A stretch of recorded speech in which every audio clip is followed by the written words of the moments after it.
¿Qué confesión terrorífica te ha contado alguien en estado de embriaguez? Estaba pasando el rato con un tipo mayor con el que empecé a trabajar hace poco como carnicero en una tienda de comestibles. Un par de cervezas y empieza a contarme que lleva 17 años en la cárcel. Salió hace 2 años y es su primer trabajo a los 64 años. Me picó la curiosidad y le pregunté qué había pasado, si no era demasiado privado. Sin dudarlo, respondió simplemente: le corté con un hacha, este pedazo de mierda, y ahora es carnicero. Al tipo le debe gustar mucho su trabajo. Supongo que eso es lo que yo llamo poner las habilidades a buen uso. Historia 2, primer año de universidad. Entre todos los nuevos amigos que hice ese año, había un tipo que siempre era un bobalicón, muy relajado y dispuesto a todo. La mayor señal de alarma que recibimos de él fue que siempre que la gente estaba bebiendo y pasando el rato, él se desmayaba. ¿Bebía demasiado y qué tipo de espaguetis con fideos? Su camino alrededor de la fiesta, mientras que también intoxicado.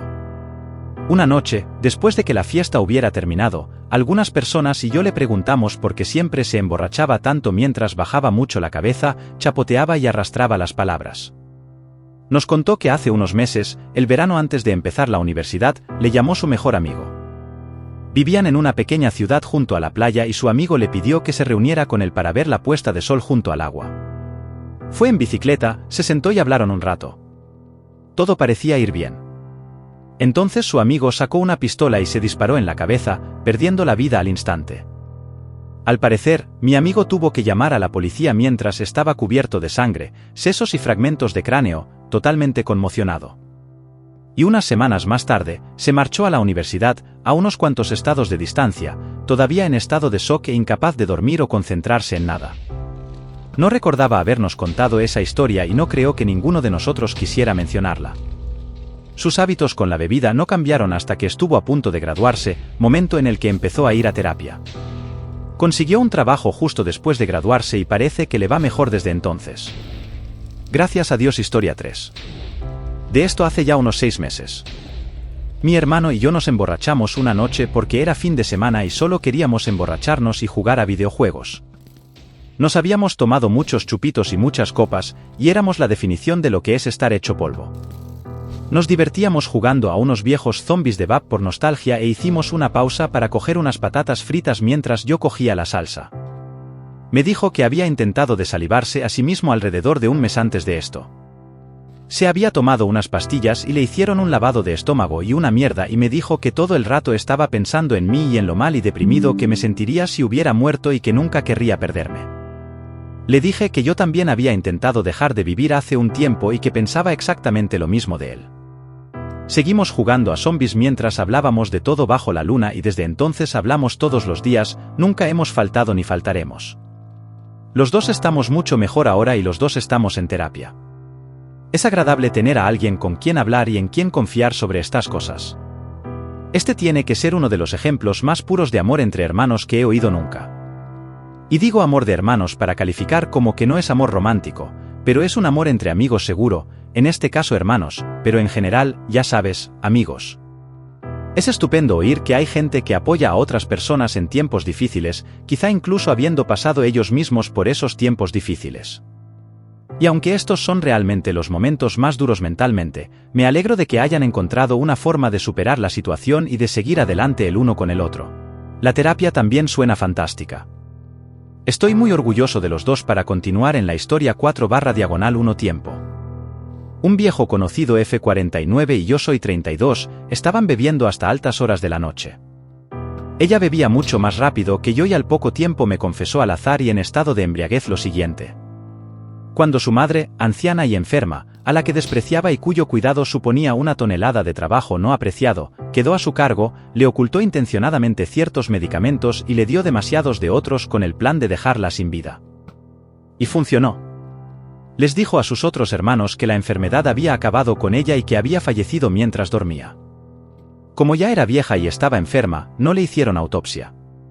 Al cabo de un minuto se le pasó y me pidió disculpas por habérmelo contado, añadiendo que yo era la única persona a la que se lo había contado. Cuento 5. Mi ex de la universidad me contó una vez, cuando estaba completamente borracho, que unos años antes él y un grupo de chicos habían entrado en una casa para hacer una fiesta. La familia que vivía allí estaba de vacaciones o algo así y nos fuimos todos. No sé cómo eligieron la casa o sabían que estaría vacía. Lo siento, han pasado como 12 años. Olvidé algunos detalles. Todos se emborracharon y alguien decidió que sería divertido romper un cuadro de la pared. Luego alguien más lo hizo también. Eventualmente se convirtió en todos ellos destruyendo la casa. Absolutamente todo lo que pudieron. Rompieron todas las ventanas. Rompieron las patas de todas las sillas y las usaron para hacer agujeros en las paredes, rasgaron y robaron ropa, rompieron o quemaron todas las fotos familiares de las paredes y demás. No recuerdo todo lo que dijo que habían roto, pero recuerdo que lloraba y decía que habían arruinado la vida de esas personas y que no había forma de arreglarlo. Sinceramente creo que estaba tan mal que no se acordaba de habérmelo dicho porque nunca más lo volvimos a mencionar.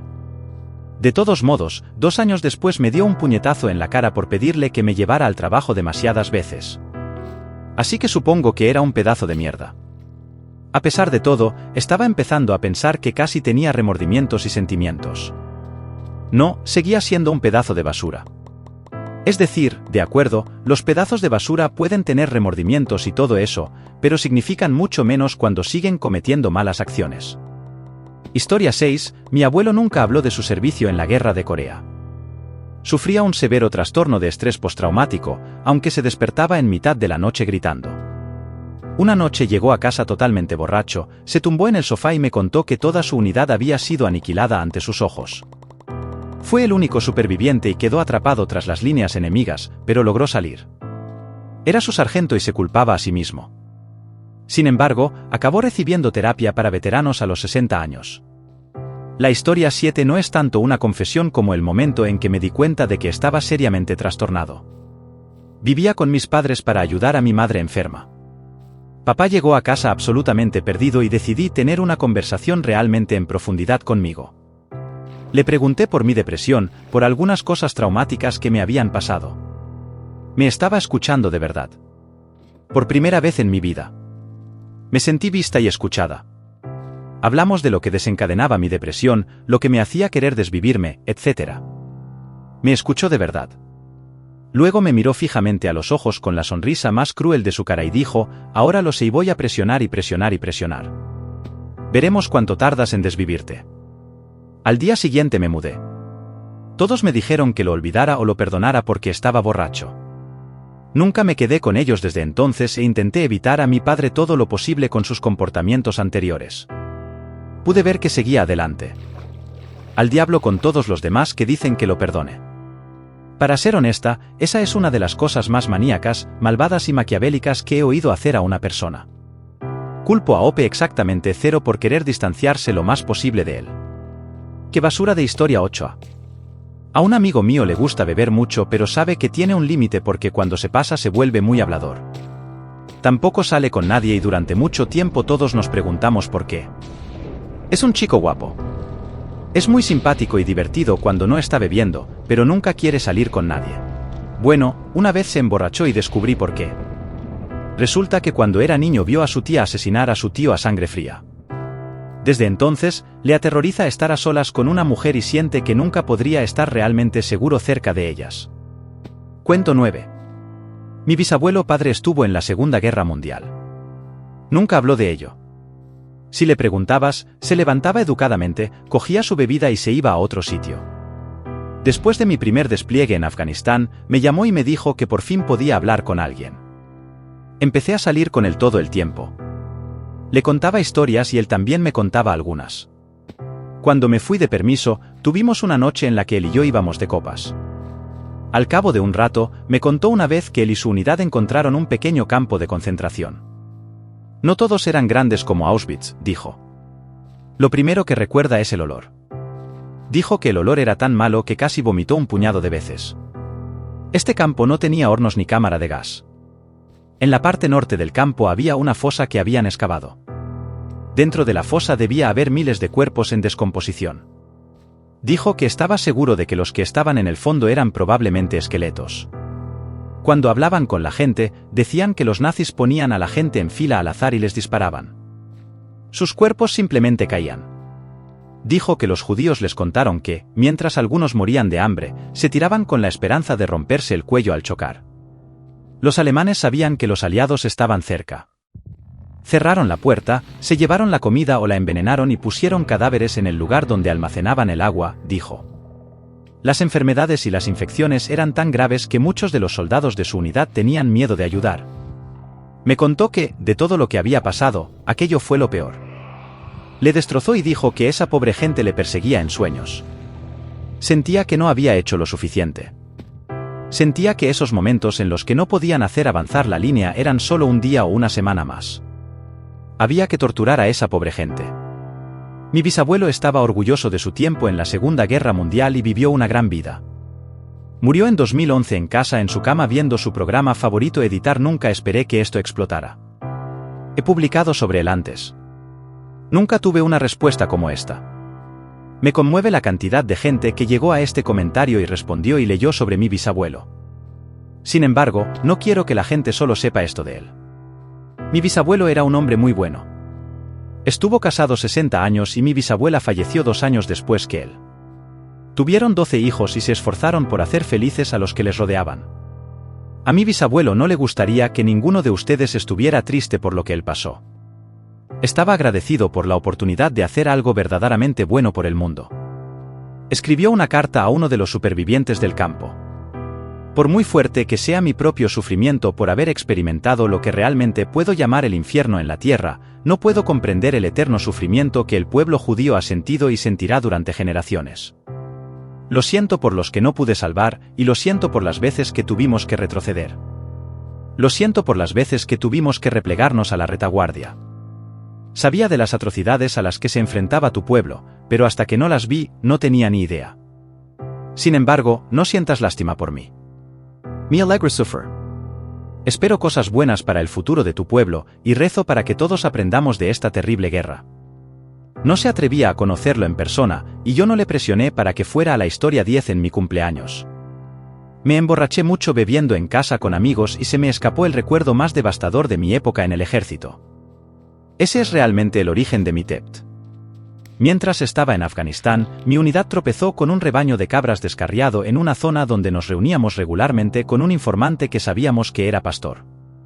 Encontramos una masa de 17 cuerpos en descomposición que eran la totalidad del clan nómada del hombre.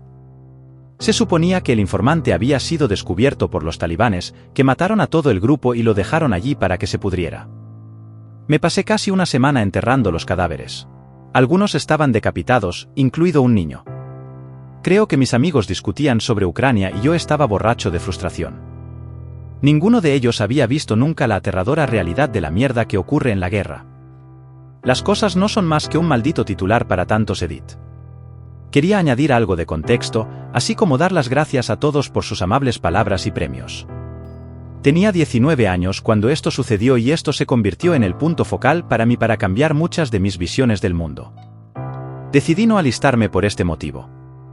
Entiendo que el conflicto en Ucrania es diferente de la guerra en Afganistán, pero yo estaba borracho como una cuba y siempre me ha molestado cómo una gran parte de los estadounidenses tienen este enfoque de retaguardia para promover la violencia en todo el mundo porque nunca lo han visto de primera mano. Después del despliegue, cuando volví a Alemania, me enteré de que la forma en que enterramos a esas personas era totalmente incoherente con las tradiciones funerarias islámicas y pastunes. No podía saberlo en aquel momento, pero siempre tuve la fuerte sospecha de que este suceso nunca se dio a conocer al pueblo afgano. Para encubrir la implicación de EU y cuestionar la red de informantes, especialmente ahora que los talibanes están al mando, siempre he tenido algunos remordimientos claramente personales sobre los acontecimientos que condujeron a esto. Parte de mi trabajo consistía en coordinar las solicitudes de información para la inteligencia operativa, y estas solicitudes requerían ocasionalmente la ayuda de un informante, aunque el modo en que obteníamos la información ya no se consideraba generalmente necesario. En mi caso, vivo con la posibilidad muy real de que mientras estaba sentado en el escritorio tratando de obtener puntos jugosos para una presentación de PowerPoint, inicié una cadena de acontecimientos que estaba contribuyendo a horribles muertes de personas inocentes. Así que sí, terminé con esa historia 11. No me lo contaron estando borrachos, pero creo que encaja aquí. Soy voluntario en una residencia de ancianos. Cuando una de las residentes estaba cerca de la muerte, me confió esto. Una vez, su marido la engañó con la mujer del vecino. Cuando el marido de la vecina se enteró, se enfadó mucho e iba a herir físicamente al marido de ella. Llegaron a un acuerdo por el cual el marido de la vecina no le haría daño al marido de ella si él era capaz de devolverle el favor. En esencia, su marido accedió a que el vecino se la quedara para ahorrarse una buena paliza. La cosa empeora. Más tarde se quedó embarazada y le dijo a su marido durante el resto de su vida que era suyo, pero ella creía sinceramente que era del vecino. Toda su vida cargó con el peso de su hijo y de lo que su marido le había hecho, tanto engañándola como vendiéndola como una vaca. Fue una conversación realmente desgarradora. Siempre me duele oír que la gente trata a su cónyuge, sea del sexo que sea, como si fuera un objeto que se puede poseer o con el que se puede comerciar, o que tiene un valor particular o algo por el estilo. Me parece la forma más literal posible de cosificar a alguien, y ocurre sin que ni siquiera lo sepa. En cualquier caso, mucho de esto apesta, pero al mismo tiempo, el marido de esa mujer no creo que mereciera saber que el niño no era suyo, o supongo que si lo merecía si querías castigarle con ello. Pero no sé. En cualquier caso, esta pobre mujer pasó por muchas cosas y me alegro de que al final pudiera confiar en alguien porque aguantar eso durante todos esos años debió de ser no sé, debió de doler mucho. Historia 12, un viejo amigo con el que crecí terminó metiéndose con la gente equivocada durante unos cuantos años hasta que todos cayeron. 4 de ellos con pasamontañas fueron a su puerta y le apuñalaron varias veces. Cuando se fueron, se olvidaron de cerrar la puerta y alguien que estaba paseando al perro lo encontró. Cuando me enteré, unas semanas más tarde, estaba de copas con unos amigos y un par de tíos empezaron a hablar de tonterías hasta que uno de ellos dijo lo que él y sus amigos le habían hecho a alguien unas semanas antes. Sinceramente me cagué encima y sumé 2 y 2. Y espero que te refieras a que la gente que hablaba de ello no eran los colegas con los que saliste de copas, ¿verdad? Porque en ese caso tampoco saliste con una gran multitud. De cualquier manera, es horrible lo que algunas personas hacen a otras personas solo porque la historia 13. Mi hermano se emborrachó terriblemente hace 2 años en Acción de Gracias como 7 u 8 Sam Adams y él estaba bien al principio. Luego empezó a sollozar y fui yo quien le consoló.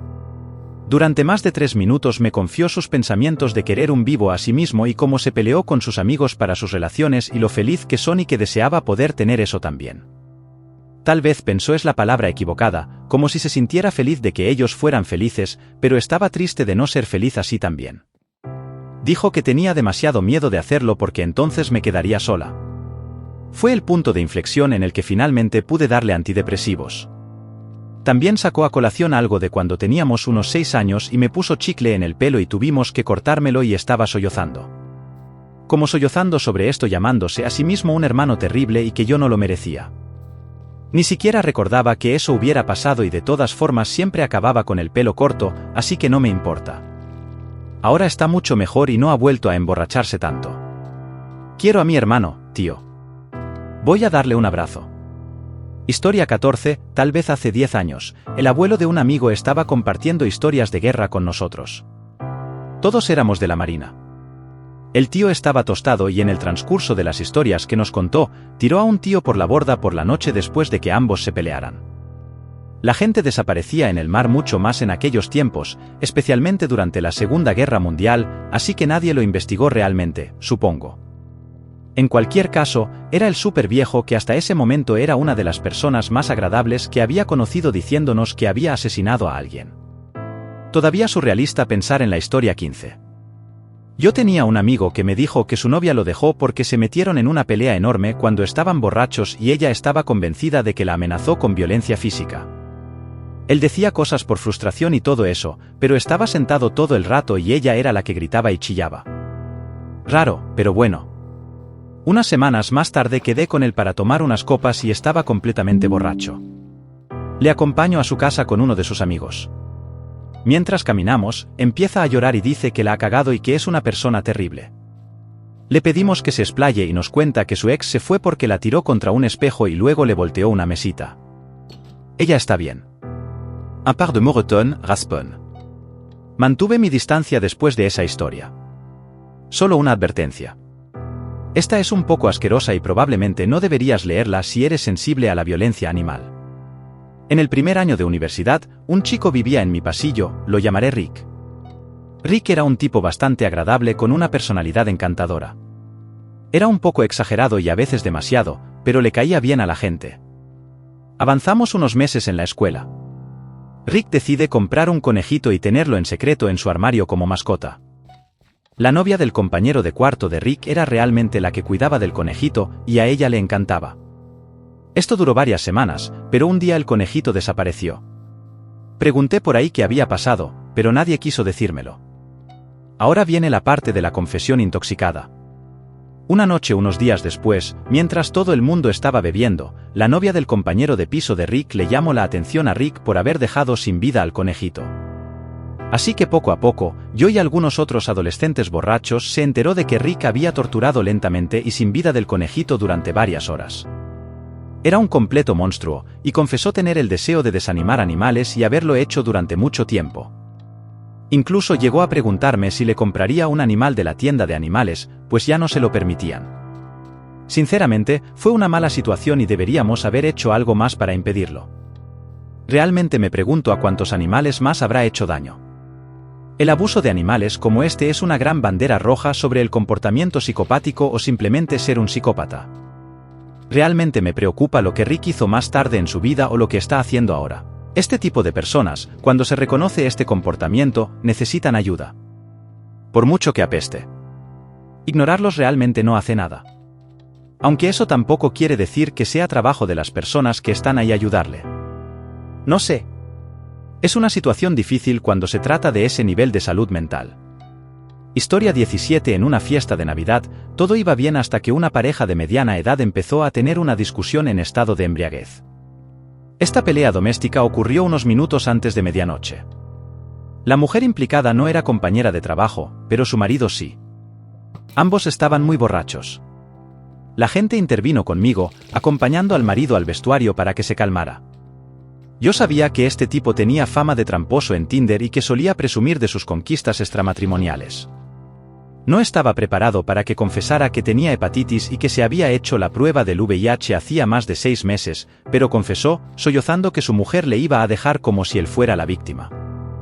Este hombre no merece amor. No digo eso a menudo. Soy una persona bastante empática. Me gusta pensar, pero darle a sabiendas a alguien VIH que obtuviste mientras engañabas a esa persona estando casado con ella y luego alardear de ese tipo de cosas.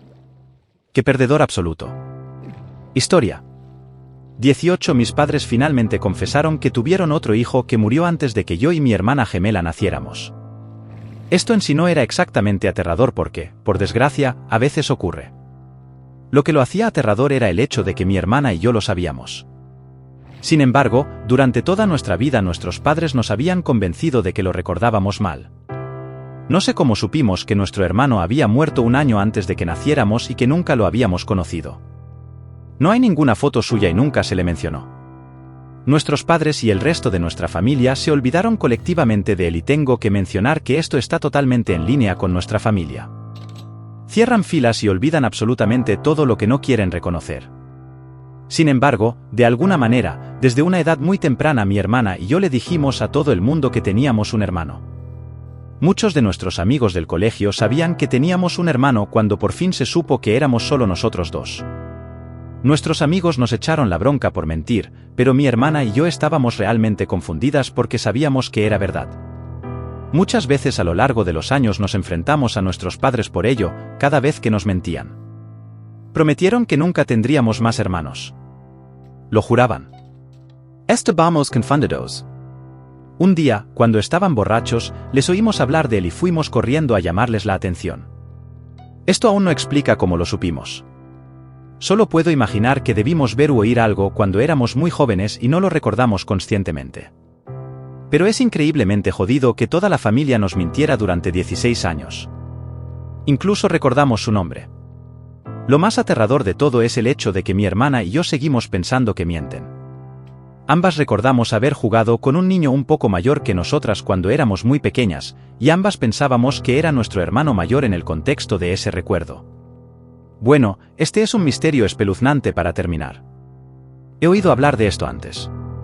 O dos, con niños que nacen sabiendo de sus hermanos pasados que no lo lograron. Seguramente debe haber alguna explicación para ello, pero es realmente espeluznante y extraño. Una confesión aterradora sin duda. Con todo esto hecho, me gustaría dar las gracias a todos por ver una vez más. Que tengáis un día o una noche maravillosos. Estéis donde estéis, nos vemos en el próximo.